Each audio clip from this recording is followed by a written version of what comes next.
হর মহাদেব, আদেশ জয় মা কালী। দেখুন, এমন অনেক ব্যক্তিরা আছেন যারা শেয়ার মার্কেট খেলেন। তারা দেখবেন শেয়ার মার্কেট খেলার জন্য বিভিন্ন রকম জার্নাল ফলো করে, কিন্তু এমন কোনো ব্যক্তি আছে যে সে জার্নালও ফলো করে না, সে কোনোদিন শেয়ার মার্কেট খেলেও না।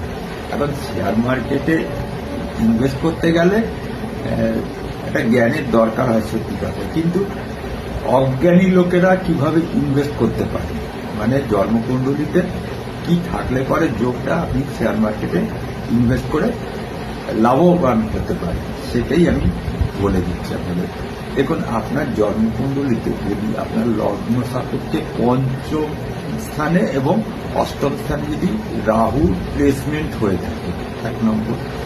দ্বিতীয় নম্বর হচ্ছে আপনার জন্মকুণ্ডলিতে পঞ্চম স্থানে অথবা অষ্টম স্থানে যদি বুধের প্লেসমেন্ট হয়ে থাকে, ঠিক আছে, তথায় যদি রাহুর দৃষ্টি হয়, শনি মঙ্গলের দৃষ্টি থাকলে কিন্তু চলবে, আগে থাকতেই বলে দিলাম।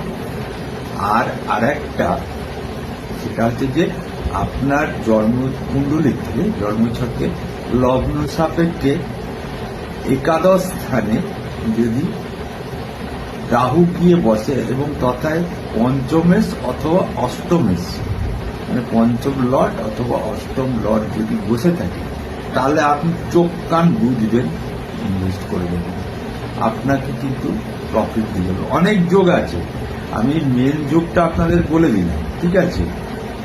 দেখবেন আপনারা, আমি তো বললাম আগে যে অনেকে অনেক কিছু পড়াশুনো করে হাবি জাবি করে টাকা লাগায়, টাকা ফেরায়, কিন্তু পরবর্তীকালে তারা প্রফিট তুলতে পারে।